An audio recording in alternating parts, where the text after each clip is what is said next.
يا أيها الذين آمنوا اتقوا الله وقولوا قولا سديدا يصلح لكم أعمالكم ويغفر لكم ذنوبكم ومن يطع الله ورسوله فقد فاز فوزا عظيما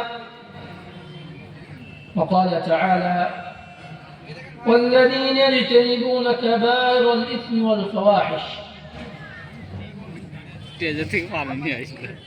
সম্মানিত সভাপতি সাহেব,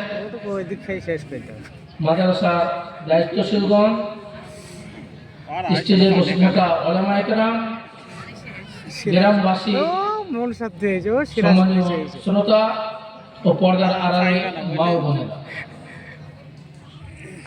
সমস্ত প্রশংসা সেই মহান আল্লাহ রাব্বুল আলামিনের জন্য, যিনি এক অদ্বিতীয়, যিনি সারা বিশ্বের সৃষ্টিকর্তা, তিনি মালিক আর তিনি হলেন পরিচালক। তিনি হচ্ছেন একমাত্র ইবাদতের যোগ্য।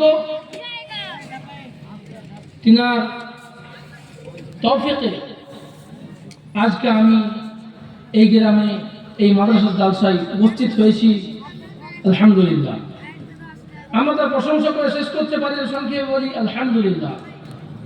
অতঃপর অসংখ্য দরুদ ও সালাম বর্ষিত হোক আমাদের নবী মুহাম্মদ মুস্তাফা সাল্লাল্লাহু আলাইহি ওয়াসাল্লামের উপরে, যাকে আল্লাহ রাব্বুল আলামিন শেষ নবী ও শেষ রাসূল হিসেবে প্রেরণ করেছিলেন। যার পর আর কোনো নবী আসবেন না, আর কোনো রাসূল আসবেন না, যিনি আমাদেরকে ইহকালে ও পরকালে কল্যাণময় কথা ও কল্যাণময় কাজ সব কিছু বলে দিয়ে গিয়েছেন, কাজে বাস্তবায়ন করে দেখিয়ে দিয়েছেন।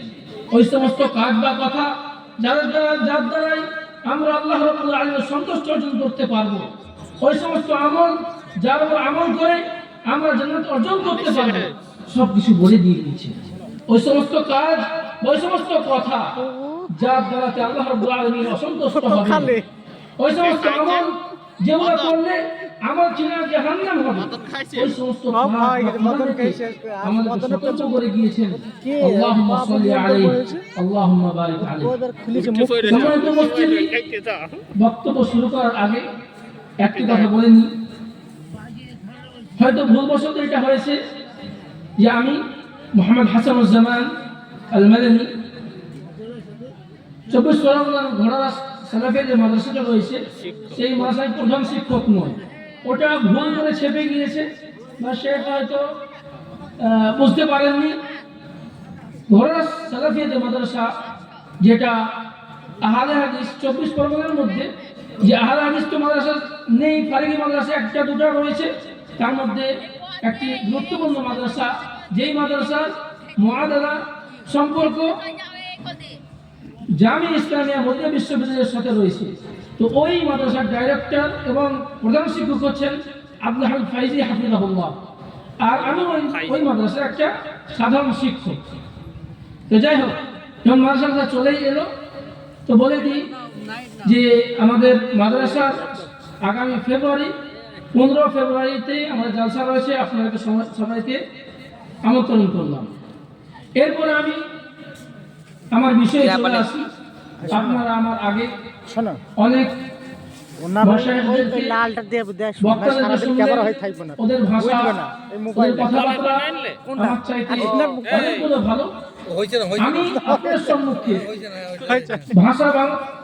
ভাষাগত দিক দিয়ে একটু দুর্বল হলেও,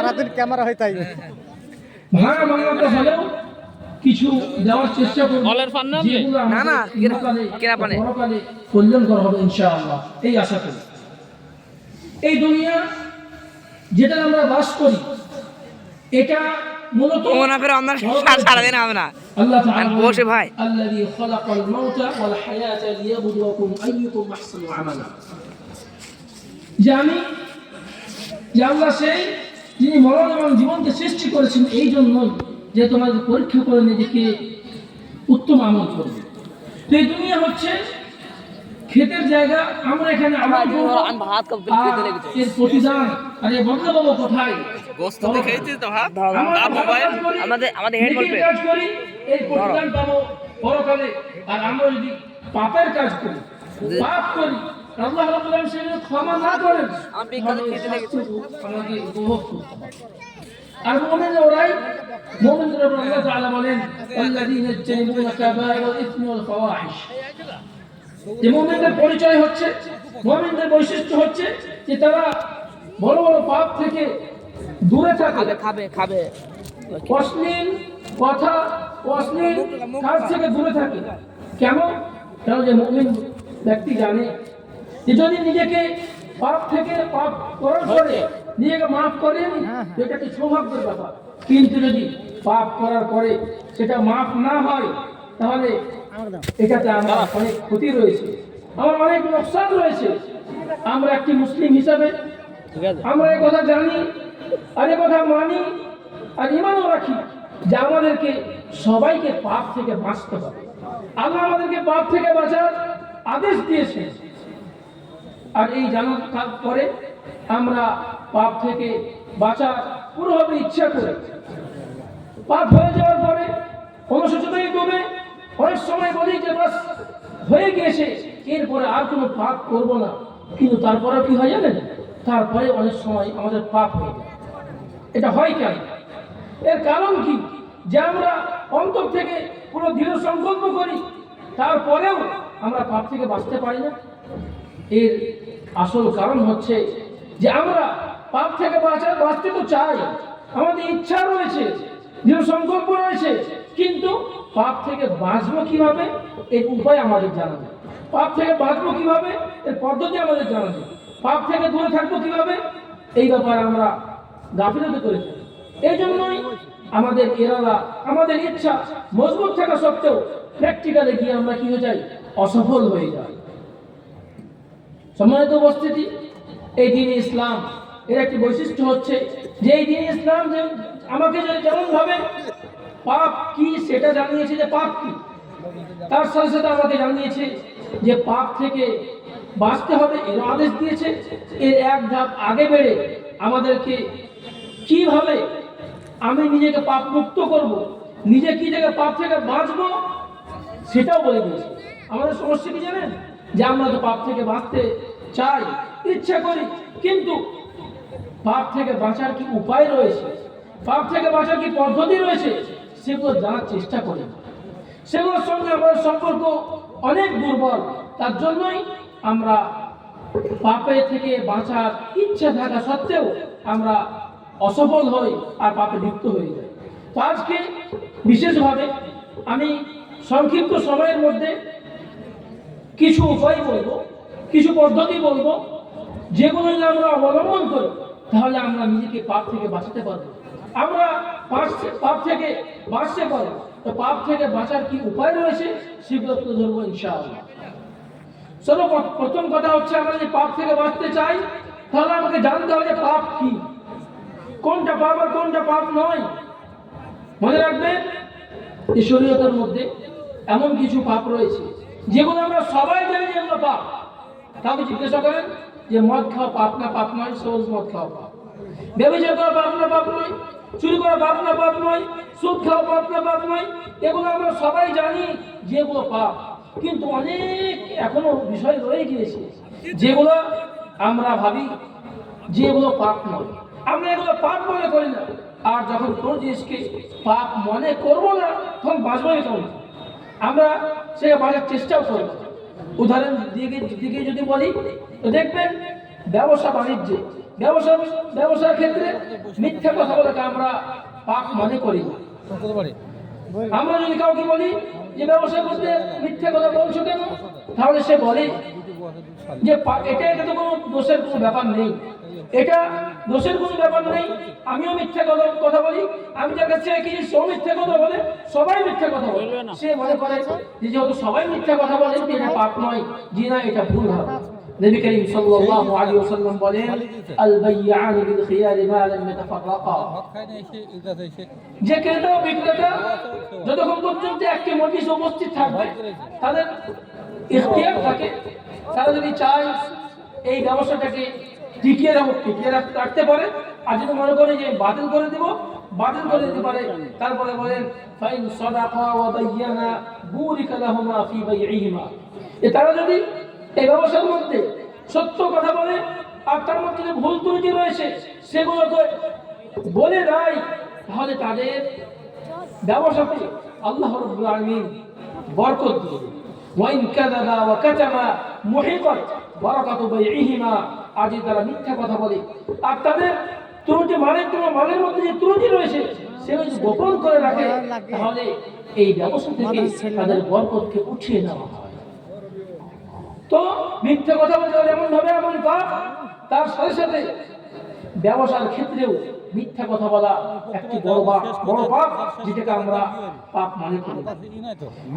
আর যদি আমরা দেখি, আমরা পর্দার বিষয়টা দেখি, একটা প্রাপ্তবয়স্ক নারী বা প্রাপ্তবয়স্ক মেয়ে একেবারে দেখতে পাবে না, নির্জনে থাকতে পাবে না, অযথা কথা বলতে পাবে না, ফোনে কথা বলতে পারবে না, চাট করতে পারবে না, কিন্তু আজকে আমরা এগুলোকে পাপই মনে করি। আমরা এগুলো পাপ মনে করি। চাচতো বোন, ফুফাতো বোন, মামাতো বোন, খালাতো বোন, এগুলো বোন ঠিক, কিন্তু আপনার জন্য মাহরাম নয়, আপনার এটা দেখা যাবে না। তো এই জন্যই যখন আমরা এগুলোকে পাপ মনে করবো না, তখন আমরা পাপ থেকে বাঁচার চেষ্টা করবো কি? কখনোই না। অতএব এগুলো যে একটা পাপ, নবীকে আল্লাহ তাআলা বলেন কুল লিল মুমিনিনা ইয়াগুদ্দু মিন আবসারিহিম ওয়াহফাযু ফুরুজাহুম। আল্লাহ রাব্বুল আলামিন মুমিনদেরকে বলেন, আদেশ দেন, হে নবী তুমি মুমিনদেরকে বলে দাও যে তারা নিজের চক্ষুকে নিচু রাখবে এবং লজ্জাস্থান হেফাজত করবে। তেমন ভাবেই তার পরের আয়াতে কুল লিল মুমিনাতি ইয়াগুদ্দু মিন আবসারিহিম ওয়াহফাযু ফুরুজাহুম, আল্লাহ তাআলা বলেন যে যারা মুমিন নারী রয়েছে তাদেরকে আপনি বলুন যে তারা নিজের চক্ষুকে অবনত রাখে, নিচু রাখে এবং নিজের লজ্জাস্থান হেফাজত করে।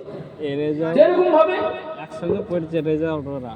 নবী করিম সাল্লাল্লাহু আলাইহি ওয়াসাল্লাম বললেন ইয়াকুম ওয়াদ-দুখুল আলা নিসা, যে তোমরা নির্জনে যখন কোনো মহিলা একাই থাকতো বাড়িতে, তখন যখন প্রবেশ করো না। একজন সাহাবী জিজ্ঞাসা করলেন, হে আল্লাহর রাসূল আফারাইতাল হামল, যে যদি দেওয়ার হয় বা স্বামীর নিকটবর্তী আত্মীয় হয় তাহলে? তখন নবী করিম সাল্লাল্লাহু আলাইহি ওয়াসাল্লাম বললেন আল হামল ওয়াল মাউত, যে স্বামীর নিকটবর্তী যে আত্মীয় রয়েছে তারা মৃত্যু সমস্যা। তো আজকে আমাদের সমাজে দেওয়ারের সাথে পর্দা করা, সেটা আমরা পাপ মনে করি না। আরো আমাদের যে আত্মীয় রয়েছে যারা বাড়ির কাছে থাকে তাদেরকে পর্দা করতে হবে, এটাকে আমরা ভুল মনে করি না। এইরকম ভাবে যদি আমরা দেখি আমাদের চরিত্রের দিকে, আমাদের অভ্যাসের দিকে, আমাদের চালচলনের দিকে, তো অনেক বিষয় এরকম রয়েছে যেগুলোকে আমরা পাপই মনে করি। যেমন ভাবে হিংসা করে অনেকেই কি মনে করে না, পাপ মনে করে। হিংসা কি? হাসাদ, যেটাকে বলা হয় আরবি ভাষার মধ্যে, যে কাউরের কোনো কিছু ভালো দেখে নিজের অন্তরে জ্বালা সৃষ্টি হয়।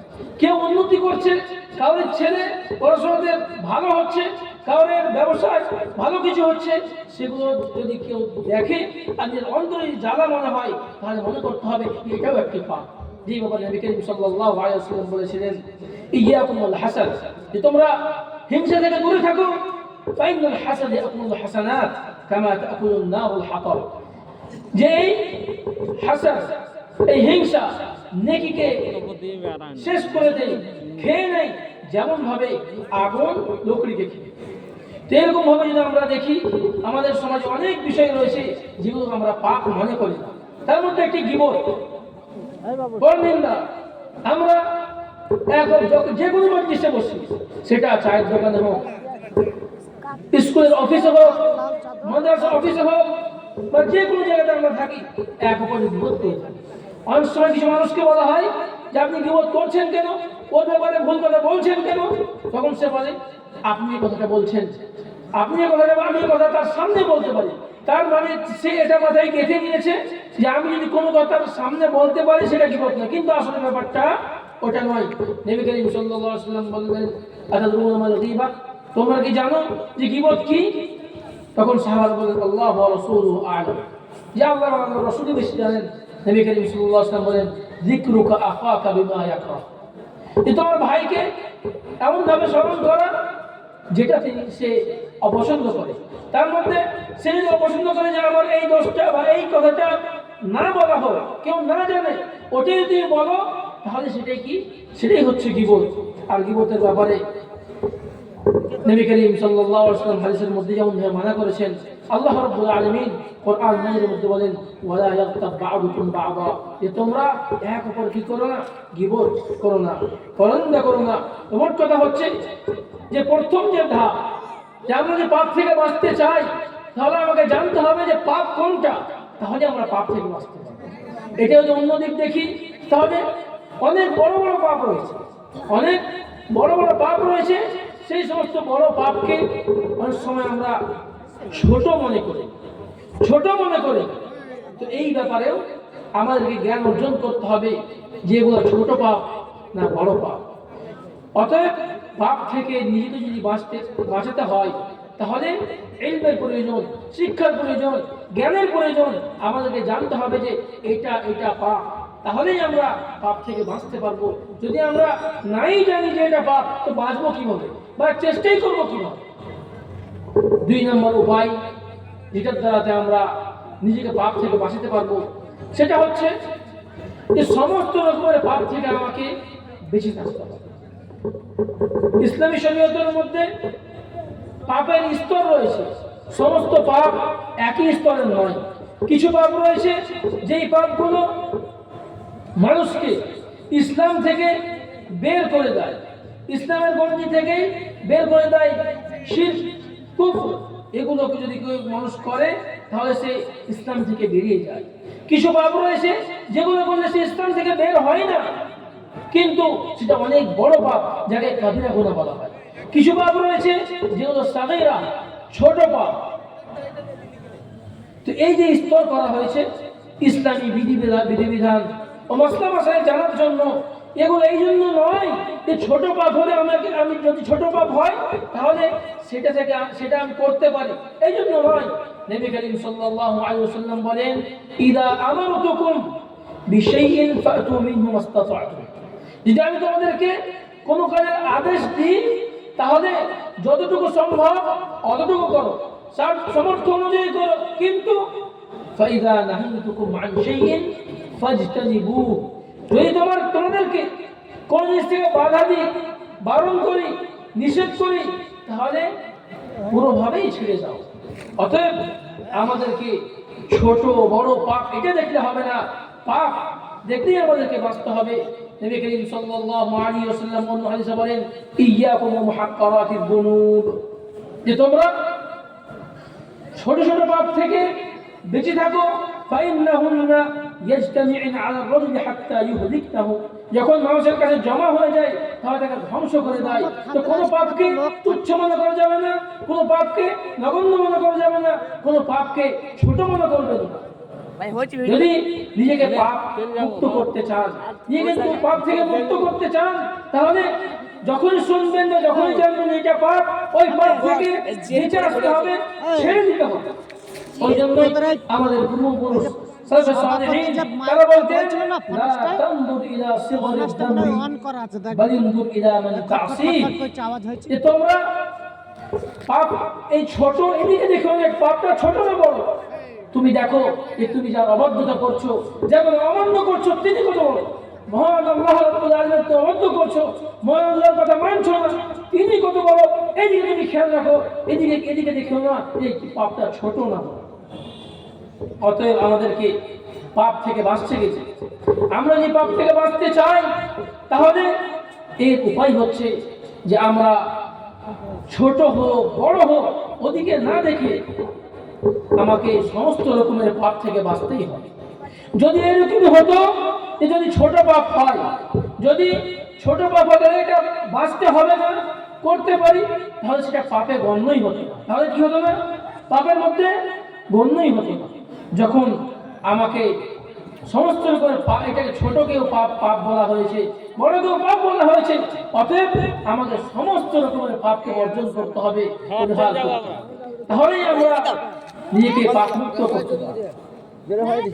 এটা ছিল 2 নম্বর উপায়, যার দ্বারা আমরা পাপ থেকে বাঁচতে পারি। আমি অনেক রাত হয়ে গিয়েছে, তার জন্য সংক্ষিপ্ত হবে এই পয়েন্টগুলো বলে আগে বাড়বো ইনশাআল্লাহ। 3 নম্বর কথা হচ্ছে, আমরা যদি পাপ থেকে বাঁচতে চাই তাহলে পাপের যে ক্ষতিকর দিক রয়েছে, পাপের কি কি ক্ষতি রয়েছে, আমাদের জীবনে কি কি কুপ্রভাব ফেলতে পারে, আমার জীবনে কি কি ক্ষতি হতে পারে, সেগুলোর ব্যাপারে আমাদেরকে জ্ঞান অর্জন করতে হবে। যে পাপ যদি আমি করি তাহলে পাপ তার মূল্য ওসুল করেই ছাড়বে। পাপ আমাদের পিছু ছাড়ে না, আমরা পাপ করি সেই পাপ আমাদের পিছু ছাড়ে না, সে তার মূল্য অর্জন করেই ছাড়ে। দুনিয়াতে হোক বা পরকালে হোক এর অনেক ক্ষতি রয়েছে। আপনি দেখেন সাধারণত মানুষ পাপ করে কেন? সাধারণত মানুষ পাপ করে হয়তো কোনো লোভের আশায়, কোনো স্বার্থে, বা পাপ করে কোনো ক্ষতি থেকে বাঁচার জন্য, কোনো ক্ষতি থেকে বাঁচার জন্য। কিন্তু যদি আমি দেখি যে যেই ক্ষতি থেকে বাঁচার জন্য বা যেই কোনো পাওয়ার জন্য, লোভের জন্য আমি পাপ করছি, আর পাপ করার পরে পাপের যে ক্ষতি রয়েছে, পাপের যে ক্ষতিকর দিক সমূহ রয়েছে, এগুলি যদি আমরা কম্পারিজন করি তাহলে হবে কি? তাহলে হবে এটাই দেখতে পাবো যে একটা যাদের বিবেক রয়েছে, বুদ্ধি রয়েছে, তাহলে সে দেখতে পাবে যে পাপ আমাকে করতে হতো না, পাপের অনেক ক্ষতি রয়েছে। আমি সংক্ষিপ্তভাবে পাপের যে ক্ষতি সেগুলোর দিকে কথা বলবো। তার আগে ইবনে আব্বাস রাদিয়াল্লাহু আনহু বলেন, থাকবেন তো নাকি আপনি? চলে যাবেন? যে ব্যক্তি আল্লাহর নাফরমানি করে, পাপ করে, সে অজ্ঞ। অজ্ঞ কিসের দিক দিয়ে? সে কি জানে না যে এটা পাপ না পাপ নয়? জি না, সে জানে যে এটা পাপ, কিন্তু এর যে ক্ষতির দিক রয়েছে সেগুলো তার মাথায় থাকে। আমরা যদি দেখি পাপের ক্ষতি কি রয়েছে, পাপের অনেক ক্ষতি রয়েছে। পাপের একটি ক্ষতি হচ্ছে